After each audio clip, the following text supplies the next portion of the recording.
हमारा जो आधुनिक परिवेश है हमें एक तरफ खींचता है और परिवार एक तरफ। हम बहुत कोशिश करते हैं कि बच्चे मोबाइल से दूर रहें, लेकिन ऑनलाइन क्लास होनी है, ऑनलाइन लेक्चर लेना है, और ऑनलाइन क्लास के बहाने वो क्या देख रहे हैं कभी कभी तो कंट्रोल कर मिलता है और कभी कभी हम इतना थके होते हैं कि नहीं कर पाते हैं। आधुनिक परिवेश ने एक नए फलक पे लाके खड़ा कर दिया है परिवार को। आज वो दुनिया भर की सारी चीज़ें समेट के ले आया है अपने घर में। तो बात तो सही है प्रियंका जी की कि ये बात हो सकती है और हम चाहें तो कर सकते हैं, बट थोड़ा मुश्किल होता है। समस्याएं और भी हैं और कहाँ कहाँ आती हैं, आधुनिक परिवेश कैसे दखल कर दे रहा है हमारे परिवार में। डॉक्टर सौरभ मिश्र जी से अनुरोध है कि वो आएँ और अपनी बात कहें। बहुत कम शब्दों में कहने की अपेक्षा कर रहे हैं क्योंकि समय कम है और बात ज़्यादा है। मंचासीन विद्वतजन को मेरा प्रणाम। और यहाँ पर आप लोग अधिक संख्या में हैं, विशेषकर वो लोग जो अनमैरिड हैं।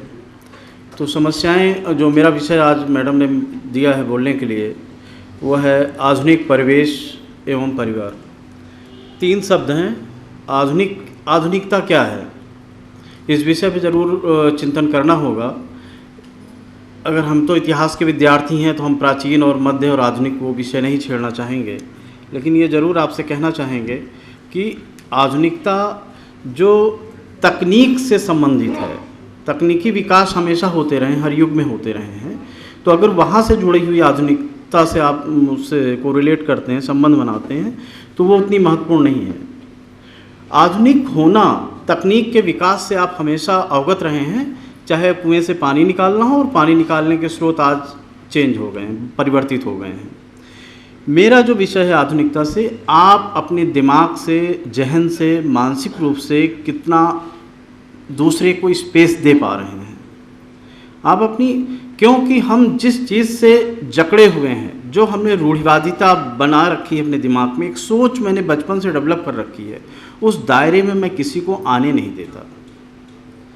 तो हम मोबाइल लेकर के आधुनिक कैसे हो सकते हैं? हम सती प्रथा का उदाहरण देखते हैं। हम देखते हैं कि आजकल अच्छी खबर है कि बेटियां अपने घरों से बाहर निकल रही हैं पढ़ने के लिए, ठीक है ना। तो बात शुरू में ही कही गई थी कि अगर आप आत्मनिर्भर बनेंगे तो आत्मनिर्भर ही निश्चित रूप से, यह बात जो लोग पढ़े लिखे नहीं थे, वहाँ पे जॉइंट फैमिली थी और सब एक दूसरे के साथ मिल करके रहते थे। हम जितना ज़्यादा किताबी ज्ञान लेते गए, जितनी ज़्यादा नौकरियां करते गए और जितना हम एक सर्विस सेक्टर में आते गए, प्राइमरी, सेकेंडरी, टर्सरी, तृतीयक सेवा के क्षेत्रों में आते गए, हमारी मजबूरियां कुछ हमने ऐसा जाल बना रखा है आपस में जिसमें हम खुद ही उलझ के रह गए। मैडम ने कहा था, शुरुआत में बात की थी विवाह के बारे में, तो 2 लाइनें हैं विवाह के बारे में कि आपने बताया कि मनचाहा व्यक्ति नहीं मिलता है जीवन में। एक होता है हनीमून पीरियड, जिसमें आपको बड़ा अच्छा लगता है, उसकी सारी अदाएँ, सारी मतलब एक्शन उसके बड़े अच्छे लगते हैं, लेकिन 5-6 साल बाद या 2 साल बाद या तुरंत ही ऐसा क्या परिवर्तन हो जाता है। निश्चित रूप से ना तो हम मैच्योर थे, ना हम सहज थे, और ना ही हम उसको सामंजस्य या संवेदनशील रह सके थे कि उसको स्पेस दे पाते अपनी ज़िंदगी में। और जो धैर्य है वो हम छोड़ चुके हैं। और ये मोबाइल के प्रति या किसी दूसरे ऐप के प्रति हम क्यों निर्भर होते जा रहे हैं, उसका एक कारण है कि हमारा जीवन अंदर से खोखलापन हो गया है। हम रस नहीं हैं, नीरस हो गए हैं, और वो हम खोजते हैं मोबाइल में डूबे रहने की कला। दोस्ती थी बचपन की, वो आपको पता नहीं कितनी याद है, और कितने लोग दोस्ती का निर्वाह कर पाए। शादी भी एक दोस्ती है, लेकिन उस दोस्ती के लिए आप विनम्र ना रह सके, और वो कठोरता जो थी स्प्लिट हो जाती है एक स्टेज में आकर के, जहाँ पर फिर अंतिम समय का इंतज़ार करते हैं। धन्यवाद मैम।